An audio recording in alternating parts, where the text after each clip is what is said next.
India analysis देख रहे हैं आप और मैं हूं आपके साथ दिव्या तिवारी। 7 राज्यों की 13 विधानसभा सीटों पर हुए उपचुनाव के नतीजों के बाद एक बार फिर बहस शुरू हो गई है कि देश की सियासत किधर जा रही है। वजह है विपक्ष को इन परिणाम के बाद एक बार उम्मीद की किरण दिख रही है। इन चुनावों में इंडिया गठबंधन की पार्टियों ने जहां 10 सीटें जीत ली, वहीं बीजेपी सिर्फ 2 सीटों पर ही जीत हासिल कर सकी। एक सीट निर्दलीय उम्मीदवार के हिस्से में गई है। लोकसभा चुनावों में उम्मीद से बढ़िया प्रदर्शन करने वाली कांग्रेस अति उत्साह में है। हालांकि बीजेपी इन्हें अपने लिए कोई बड़ा झटका नहीं मान रही है। भाजपा का मानना है कि उसे उपचुनाव में ज्यादा नुकसान नहीं हुआ है, क्योंकि जिन 13 सीटों पर उपचुनाव हुए उनमें से बीजेपी के पास सिर्फ 4 सीटें ही थी। क्या उपचुनाव के संकेत, इसी पर हम बात करेंगे। चर्चा शुरू करें इससे पहले कुछ पॉइंट्स में बताते हैं कि राजनीतिक जानकार इन परिणामों को कैसे देखते हैं।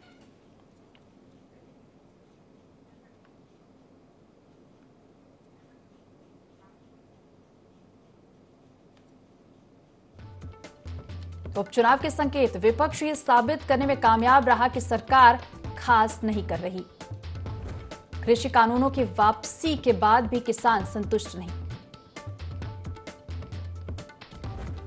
उत्तर प्रदेश, महाराष्ट्र, हरियाणा, राजस्थान और पंजाब में किसानों ने झटका दिया है। अग्निवीर को लेकर भी विपक्ष युवाओं का गुस्सा भुनाने की पूरी कोशिश कर रहा। किसानों के बाद जवानों को भी समझाने में सरकार असफल रही। भाजपा कार्यकर्ताओं का भी ठंडा पड़ रहा उत्साह। तो इस साल 3 प्रदेशों में चुनाव होने हैं जिनमें बीजेपी घिर सकती है।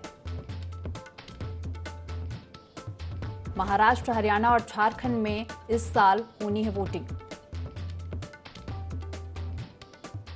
उपचुनाव के परिणामों को देखें तो तीनों राज्यों में बीजेपी को मुश्किल हो सकती है। हरियाणा में 2019 के चुनाव में बीजेपी को पूर्ण बहुमत नहीं मिला था। जेजेपी के सहयोग से बीजेपी को सरकार बनाना पड़ा था। लोकसभा चुनावों से पहले बीजेपी ने जेजेपी से भी नाता तोड़ लिया। महाराष्ट्र में लोकसभा चुनावों में मिली करारी हार के बाद बीजेपी सन्नाटे में है। झारखंड में हेमंत सोरेन अब फिर से मैदान में आ चुके हैं। हेमंत सोरेन विधानसभा चुनावों में जनता की सहानुभूति हासिल कर सकते हैं। अगले साल दिल्ली से विधानसभा चुनाव की शुरुआत होगी। अरविंद केजरीवाल और मनीष सिसोदिया के जेल से सिंपैथी का फायदा आप उठा सकती है। अगले साल बिहार में भी विधानसभा के चुनाव होने हैं। बिहार बीजेपी अपने पैरों पर खड़ा होने लायक एक कद्दावर नेता नहीं तैयार कर सकी है। यूपी में योगी को लेकर कयासबाजी कम होने का नाम नहीं ले रही। योगी किसी कारणवश हटते हैं तो कल्याण सिंह पार्ट 2 दोहराया जा सकता है। विपक्ष ये साबित करने में कामयाब रहा कि सरकार खास नहीं कर रही। कृषि कानूनों की वापसी के बाद भी किसान संतुष्ट नहीं।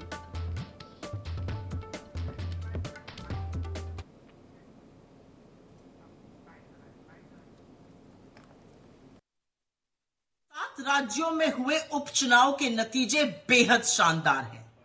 इंडिया गठबंधन 13 में से 10 सीटें जीता है, एक पर एक इंडिपेंडेंट की विजय हुई है। भारतीय जनता पार्टी वाले 13 सीट लड़े थे, 11 सीट पर हारे हैं, मात्र 2 जीते हैं। यह देश सिरे से बीजेपी को नकार रहा है। यह देश नरेंद्र मोदी को 1 महीने के अंदर ही एक और बड़ा संदेश दे रहा है और फिर से कह रहा है कि हमें नफरत की, हिंसा की, वैमनस्य की, उल जलूल की बातों की राजनीति नहीं चाहिए। एक संदेश प्रभु ने भी दिया है। पहले अयोध्या हारी बीजेपी और अब बद्रीनाथ धाम हार गई। यह देश जाग चुका है। इस देश का हिंदू, इस देश का मुसलमान, इस देश के युवा, महिला, किसान, मजदूर सब जाग चुके हैं। तो चलिए इसी मुद्दे पर हम चर्चा करेंगे। हमारे साथ 3 खास मेहमान जुड़ गए हैं। बीजेपी का पक्ष रखने के लिए आशीष तिवारी जी जुड़ गए हैं, सह मीडिया प्रभारी हैं, और कांग्रेस से रितेश त्रिपाठी जी जो कि प्रवक्ता हैं, और वरिष्ठ पत्रकार सुरेश शर्मा जी। आप तीनों का ही बहुत बहुत स्वागत है। सबसे पहले आशीष तिवारी जी, मैं आपके पास ही आना चाहूंगी।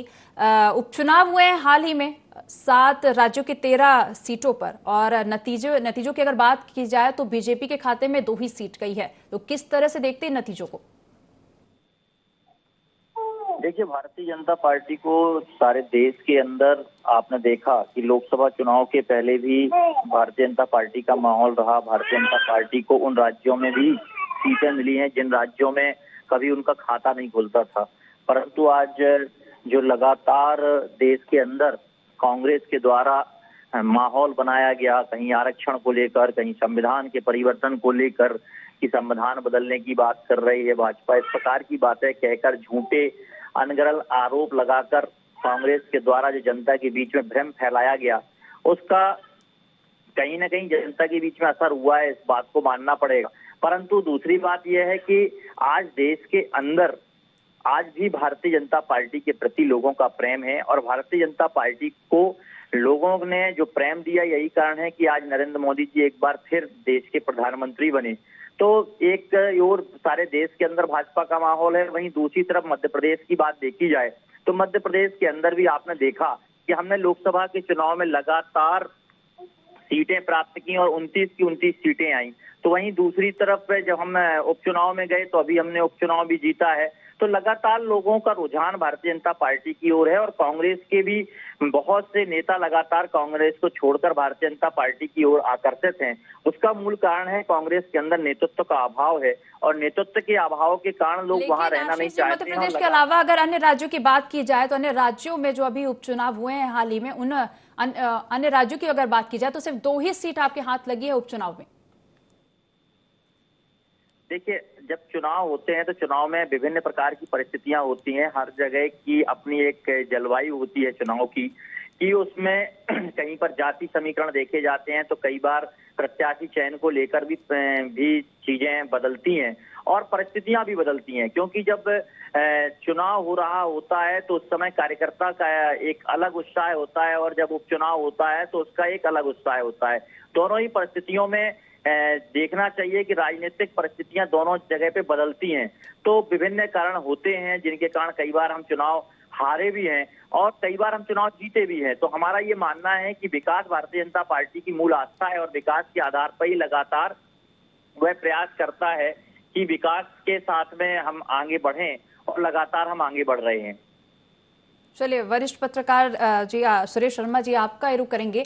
आपसे प्रतिक्रिया लेना चाहेंगे कि अभी हाल ही में जो उपचुनाव हुए हैं उसमें हमने देखा कि 2 सीटें बीजेपी के पास आई, वहीं इंडी गठबंधन के पास 10 सीटें गई हैं। तो क्या कहेंगे इसे लेकर? क्या बीजेपी का जादू उतर रहा है? नहीं, 10-12 सीटों पर किसी का जादू चढ़ना और उतरना नहीं हो सकता। बीजेपी को जो सबसे बड़ा नुकसान हुआ है इस उपचुनाव में, वो दल बदल वाले प्रत्याशियों को मैदान में उतारने का हुआ है। हिमाचल प्रदेश में जो 3 आपके प्रत्याशी उतारे गए थे वो निर्दलीय थे, उन्होंने राज्यसभा में भाजपा को वोट दिया, और उनमें से 2 कांग्रेस जीत गई। कांग्रेस जो 2 सीटें जीती हैं उनमें एक प्रभावशाली प्रत्याशी थे, एक मुख्यमंत्री जी की पत्नी खुद थी, इसलिए 2 सीटें कांग्रेस वहां से जीत गई। जहां तक उत्तराखंड का प्रश्न है, उत्तराखंड में दोनों सीटें कांग्रेस ने जीती हैं। एक बसपा के विधायक के निधन से खाली हुई थी, और एक जो बद्रीनाथ जिसकी चर्चा कर रहे हैं वहां से राजेंद्र जी जो प्रत्याशी थे वो कांग्रेस के ही थे, भाजपा में आए थे। यानी मैंने जैसा कहा, तीनों हिमाचल प्रदेश के 3 प्रत्याशी जो है वो निर्दलीय थे, जिन्होंने भाजपा ज्वाइन की थी उन्हीं को टिकट दिया, यानी दल बदलुओं को टिकट दिया। आपने जो बद्रीनाथ में टिकट थी जिसको दी थी वो भी दल बदलू था, मध्य प्रदेश में जिसको आपने दी थी वो भी दल बदलू था। तो इसलिए ये हार जीत को, भाजपा की हार जीत और दल बदलुओं को भाजपा के कार्यकर्ताओं ने अस्वीकार किया है। इन दोनों समीकरणों से देख सकते हैं, इसमें कोई शक नहीं है कि भाजपा हारी है तो हारी है, उसमें तो इब्बट्स नहीं है। 3 सीटें उसके हाथ की गई हैं इसमें अपने पश्चिम बंगाल में। तो पश्चिमी बंगाल के चुनाव के बारे में तो मुझे लगता है जब भी हम विश्लेषण करने बैठेंगे तो एक ही तथ्य सामने आएगा कि जिसको मौत से प्रेम है वो किसी एंटी टीएमसी को जिताएगा।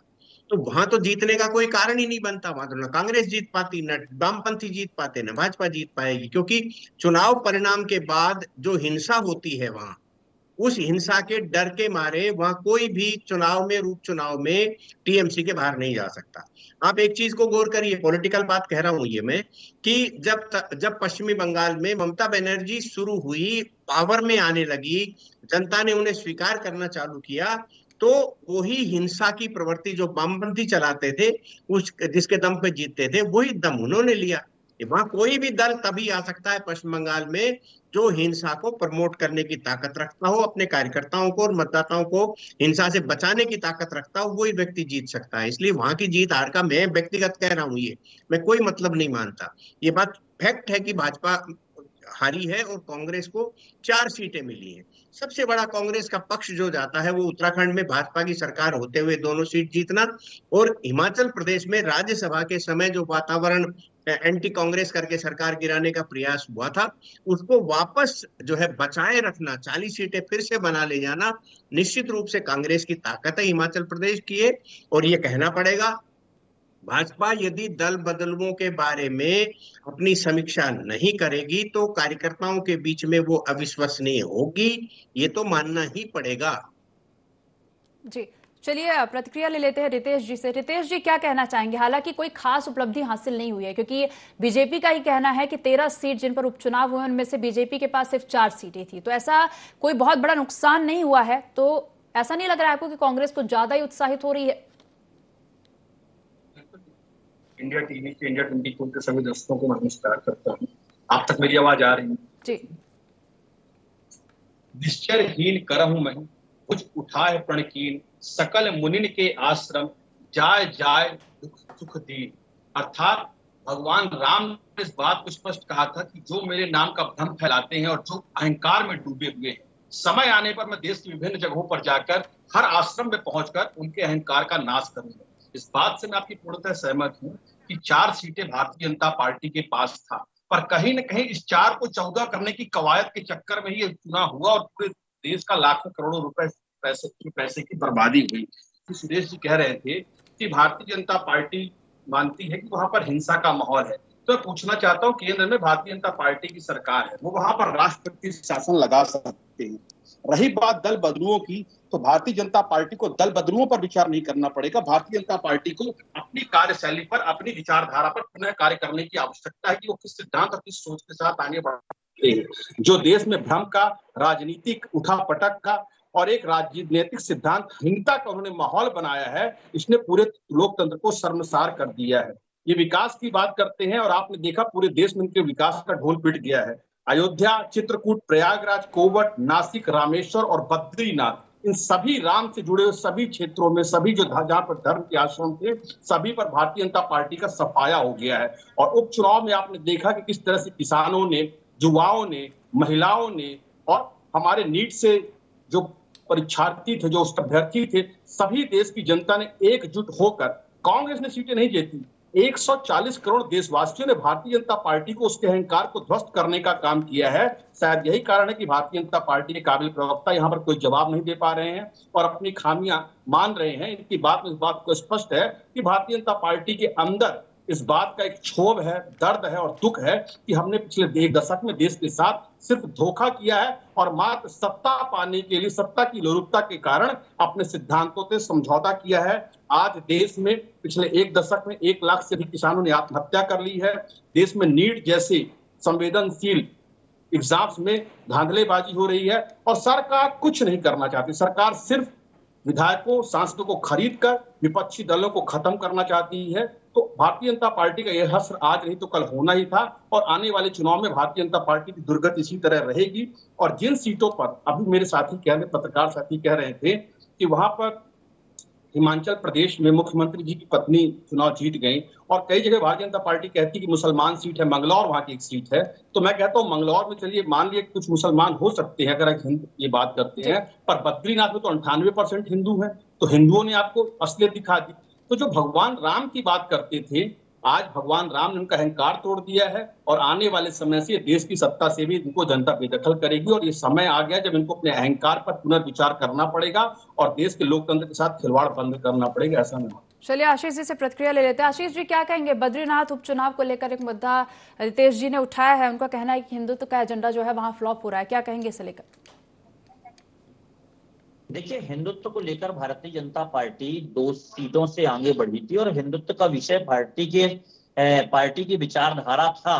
तो लगातार भारतीय जनता पार्टी तो आगे बढ़ी है, परंतु भारतीय जनता पार्टी ने समय समय पर अपनी बहुत सी चीजों में परिवर्तन किया। जैसे हम हर एक चुनाव में कहीं ना कहीं कुछ मुद्दों के साथ में आए। हम पिछले चुनाव से लगातार विकास के मुद्दे पर आगे बढ़ रहे हैं और विकास के अलावा हमने दूसरी किसी भी चीज को नहीं छुआ। तो हम ये कह सकते हैं कि हम लगातार विकास करना चाहते हैं मध्य प्रदेश के अंदर, और मध्य प्रदेश के अंदर हमने विकास किया और देश के अंदर विकास किया। तो जो हमने विकास किया उन्हीं विकास के मुद्दों पे हमने यूपी में चुनाव लड़ा और लगातार एमपी में भी चुनाव लड़ा, हम छत्तीसगढ़ में भी चुनाव में पहुंचे। तो जब हम चुनाव में निकलते हैं किसी राज्य में, तो लगातार हम एक ही बात को रखते हैं कि हमें विकास के मुद्दे पर काम करना है। परंतु जहां पर हमारी हार हुई है, निश्चित तौर पर कई सीटों पर हमारी जो हार हुई है उनमें आप हार के आंकड़े देखिए। जब हार के आंकड़े देखेंगे तो वोट प्रतिशत में हम कांग्रेस से ज्यादा हैं, हम अंकगणित में पीछे हुए हैं, ये बात मान सकते हैं।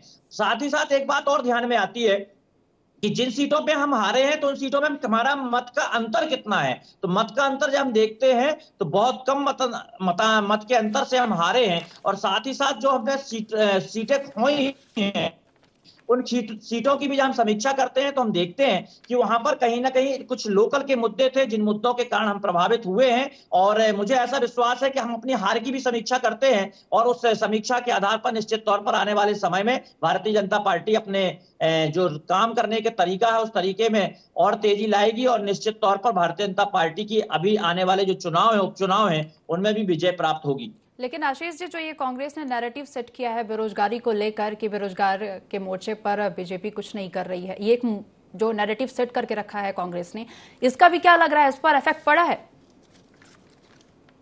देखिए, बेरोजगारी एक मुद्दा है और बेरोजगारी में ये कहूंगा कि सतत चलने वाला मुद्दा है। क्योंकि यह मुद्दा, जो लोग आज स्कूल में छात्र हैं वो कल जब स्कूल की पढ़ाई करके कॉलेज में आते हैं और कॉलेज में आने के बाद में उन्हें बेरोजगारों में गिना जाता है कि उनके पास में शायद काम नहीं है। तो मुझे ऐसा लगता है कि मध्य प्रदेश की सरकार ने और केंद्र सरकार ने रोजगार के लिए लगातार ऐसी शिक्षा को जोड़ने का प्रयास किया है कि जिसके आधार पर लोग स्वरोजगार पैदा कर सकें। आज मध्य प्रदेश के अंदर भी आप देखेंगे कि लगातार मुख्यमंत्री स्वरोजगार योजना के अंतर्गत हमने ऋण देने का काम किया, मुद्रा योजना के अंतर्गत हमने ऋण देने का काम किया। तो जो ऋण देकर हमने स्वरोजगार की ओर लोगों को प्रेरित किया। और मैं एक बात और कहना चाहता हूं, रोजगार केवल नौकरी नहीं होती, रोजगार जो समझना पड़ेगा, यदि कोई भी व्यक्ति जो स्वयं का व्यवसाय करता है वो भी रोजगार है। और सरकार ने जो योजनाओं के माध्यम से रोजगार देने का काम किया है उससे मध्य प्रदेश का विकास हुआ है और देश के अंदर भी इसी प्रकार से लोग आगे बढ़े हैं। और आप एक बात और देखना पड़ेगा कि प्रति व्यक्ति आय भी आज बढ़ रही है। और आप देखें जहां पर कांग्रेस शासित राज्य है या कांग्रेस के सहयोगियों के साथ में राज्य में जहां पर उनकी सरकार है, तो वहां पर प्रति व्यक्ति आय कितनी है। और मध्य प्रदेश और साथ ही साथ भाजपा के शासित राज्यों में देखना पड़ेगा प्रति व्यक्ति आय में बहुत बड़ा परिवर्तन हुआ है और लगातार प्रति व्यक्ति आय बढ़ रही है। तो आय भी एक महत्वपूर्ण बिंदु है। चलिए सुरेश जी से जवाब लेते हैं। सुरेश जी, क्या कहेंगे? अभी कांग्रेस ने सवाल उठाया कि जो हिंदुत्व का एजेंडा है वो फ्लॉप हो गया, हिंदुत्व और राष्ट्रवाद के एजेंडे पर वोट नहीं लिया जा सकता। और वही दूसरी चीज जो मेन मुद्दा था जो जिसको कांग्रेस ने उठाया था, जैसे अग्निवीर हो गया, एमएसपी आरक्षण, ये तमाम मुद्दे जो थे ये मुद्दे उठाए गए थे। तो क्या लग रहा है उपचुनाव में इन मुद्दों का इफेक्ट पड़ा? देखिए, जो लोकसभा चुनाव है ये 2024 वाला लोकसभा चुनाव ऐसा रहा है जिसके अंदर हमने वादे तो झूठे सदैव देखे हैं। राजनीतिक दलों में चाहे कोई भी पार्टी हो, वो वादे झूठे करती है, इसमें तो किसी को कोई संदेह नहीं है। लेकिन इस बार तो तर्क और मुद्दे ही झूठे उठाए गए जिसके कारण लोगों में भ्रम की स्थिति बनी। अब ये संविधान का विषय है, आप संविधान के विषय को आप देख लीजिए। आने वाले 1 महीने में जब संविधान के मामले को लेकर के जिस एंगल से चला जाएगा, राजनीतिक पार्टियां आपस में टकराएंगी, तो बहुत सी पोलें खुलेंगी, आपके सामने बहुत बिंदु आएंगे, क्योंकि बहुत बिंदु ऐसे हैं जिनको सामने कभी आने ही नहीं दिया गया। तो ये एक रहेगा। दूसरा, अभी हमारे मित्र जो कांग्रेस के हैं उन्होंने हमें उल्लेखित करके कहा कि यदि पश्चिम बंगाल में राष्ट्रपति शासन लगा दें, शायद मुझे लगता है ज्ञान का अभाव होगा या ये सूचना शायद उन तक ना पहुंची होगी कि राष्ट्रपति शासन लगाने का अब रिवाज खत्म हो गया है। जब से सुप्रीम कोर्ट में एक रिपोर्ट मुंबई वाली आई है, उसके बाद से जो है राष्ट्रपति शासन लगाने की व्यवस्था लगभग समाप्त हो गई है और राज्यों को स्वायत्तता समझ लीजिए, या स्वायत्तता नहीं कह सकते उसको, तो उनको जो है ये जो बार बार केंद्र का हस्तक्षेप था वो रोक देने के लिए सुप्रीम कोर्ट के निर्देश है। और जहां तक नीट का प्रश्न है और प्रश्न जो पत्र जो लीकेज हुए हैं उसके मामले में इतना भ्रम है देश में जिसको फैलाया जा रहा है, ये सारा मामला पहले ही दिन सुप्रीम कोर्ट में है और सुप्रीम कोर्ट जो गाइडलाइन जारी करेगा उसके लिए सरकार अब आदेश करेगी जैसा सुप्रीम कोर्ट का निर्देश होगा। सबसे बड़ी दिक्कत की बात यह है कि जो प्रमुख मुद्दे हैं वो राजनीतिक रूप से सुलझाने की बजाय न्यायिक व्यवस्था में पहले ले जाए जाते हैं। मैं नहीं कह रहा हूं कि सुप्रीम कोर्ट ऐसा करता है, लेकिन लोग सुप्रीम कोर्ट में तत्काल पहुंच जाते हैं। नीट का मामला सुप्रीम कोर्ट में, सुप्रीम कोर्ट ने तारीख लगा रखी है, सरकार ने और बहुत छात्रों ने ये कहा है कि दोबारा परीक्षा नहीं होना चाहिए, इस मामले में कोई भ्रम नहीं है। कई चैनलों ने भी, टीवी चैनलों ने मुहिम चला दी थी कि नहीं वो दोबारा जो है परीक्षा होना चाहिए और सुप्रीम कोर्ट ने उसको कोई संज्ञान में नहीं लिया। तो ये कुछ बातें ऐसी है जो, और आप देख लीजिए जिस तरह से चुनाव प्रचार में आरक्षण को लेकर के, संविधान को लेकर के और जिस तरह की बातें हुई है वो बड़ी गंभीर है। आने वाले समय में लोकतंत्र के लिए इनका बड़ा खामियाजा भुगतना पड़ेगा। जहां तक वर्तमान चुनाव परिणाम के मामले में है और हिंदुत्व की विचारधारा को लेकर के, तो हिंदुत्व की विचारधारा तो 2014 के बाद परवान चढ़ना चालू हुई है। उससे पहले तो हिंदुत्व की विचारधारा को बहुत लोग स्वीकार नहीं करते थे, जनता ने उसके प्रति मतदान करना प्रारंभ नहीं किया है। आज भी यदि हम मतदान की दृष्टि से देखते हैं तो जो लोकसभा का चुनाव परिणाम है उसमें कांग्रेस से भाजपा को 10 करोड़ ज्यादा वोट मिले हैं। एनडी गठबंधन के जो प्रमुख दल हैं उनके यदि टोटल वोट जोड़ दिए जाएं तो भाजपा को 2.25 करोड़ ज्यादा वोट मिले हैं। एनालिसिस को देख लीजिए, 15.36% भाजपा को प्रतिशत के हिसाब से वोट ज्यादा मिले हैं और 141 सीटें ज्यादा मिली हैं। तो ये कह देना, आप देखिए 3 चुनावों को यदि भाजपा की तरफ से देखते हैं और कांग्रेस की तरफ से देखते हैं तो आप तुलना कर लीजिए। भाजपा ने 303 पहुंचने के बाद 240 आई है, जो कभी भी सम्मिलित सरकारों का इतना बड़ा आंकड़ा किसी का नहीं था। नरसिम्हा राव जी, राजीव गांधी जी की हत्या के बाद जो सरकार बनी थी उसमें 232 थे और अभी 240 है। कांग्रेस यदि 3 चुनाव में मेहनत करने के बाद यदि 99 में ले जा रही है और 99 के बाद यदि भाजपा की आइडियोलॉजी को फेल बता रही है, तो मुझे लगता है इन सब चीजों की समीक्षा खुद ही करना चाहिए। भाजपा वाले कर रहे होंगे कि उनको कैसे कमी रही, तो कांग्रेस को भी इस बात को कहते समय समीक्षा करना चाहिए कि हिंदुत्व की विचारधारा देखिए, जिस तरीके से मुस्लिम समुदाय ने इकट्ठे होकर के भाजपा को हराने के लिए वोट दिए हैं, उस वोट के प्रतिफल यानी प्रतिबिंब में कह सकते हैं या प्रतिध्वनि में उतने समानांतर वोट पैदा नहीं हो पाए। यही वोट खेल है, ये वोट का खेल है। यहाँ जाति और धर्म का विभाजन नहीं है। यदि मुस्लिम समुदाय इकट्ठे होकर के वोट लिए जा सकते हैं तो हिंदू समुदाय के भी इकट्ठे होकर के वोट लिए जा सकते हैं। जब एक राजनीतिक पार्टी का नेता दलित समुदाय का प्रतिनिधित्व करता है, एक आप छोटी छोटी पार्टियां देख लीजिए, राजभर की पार्टी देख लीजिए और अन्य जो है इसकी पार्टी देख लीजिए, संतोष वगैरह, जो तो इनकी पार्टियों में देख लीजिए ये केवल जातियों की पार्टी बनते चली गई। पूरा देश जो है जानता है आजादी के बाद से मुस्लिम समुदाय का ध्यान कांग्रेस की तरफ है।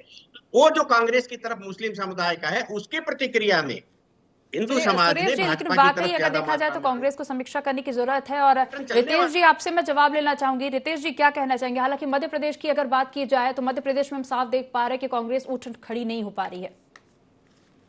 ठीक है, अब चूंकि आशीष तिवारी की कोई भी ऐसी गंभीर बात नहीं कि उसकी उनकी बात का मैं जवाब दूं, इसलिए उनको साइड में करके रामेश्वर जी की जो सुरेश जी है उनकी बातों पे सीधे आता हूं। उन्होंने कहा कि नीट का मुद्दा सुप्रीम कोर्ट में है, तो मैं पूछना चाहता हूं किसी भी हत्या, चोरी, बलात्कार और जैसे गंभीर अपराध के बाद यदि वो मुद्दा कोर्ट में चला गया तो क्या उसके बारे में बात कर देना बंद होना चाहिए? और ये पहली बार नहीं है, बल्कि पिछले एक दशक में 70 से अधिक एग्जाम, जिनमें से देश के लगभग 3 करोड़ से अधिक विद्यार्थियों का भविष्य आधार पर लटक चुका है। अब मैं सरकार के विकास की बात करता हूं तो सबसे पहले बात करूंगा एमएसपी की। तो मैं पूछना चाहता हूं 10 साल से केंद्र में भाजपा की सरकार आई हुई है, टेहरी बॉर्डर पे किसानों को प्रधानमंत्री से बात करने से रोक दिया जाता है, तो स्वामीनाथन आयोग की रिपोर्ट को आज तक क्यों नहीं लागू किया गया? किसान की आय को दुगनी करने की बात कही गई थी, तो पिछले एक दशक में लगभग 1 लाख से अधिक किसानों को आत्महत्या करने पर मजबूर क्यों होना पड़ा? अब अपन बात करते हैं पश्चिम बंगाल में राष्ट्रपति शासन की। तो मैं पूछना चाहता हूं, ठीक है, राष्ट्रपति शासन को मान लिया,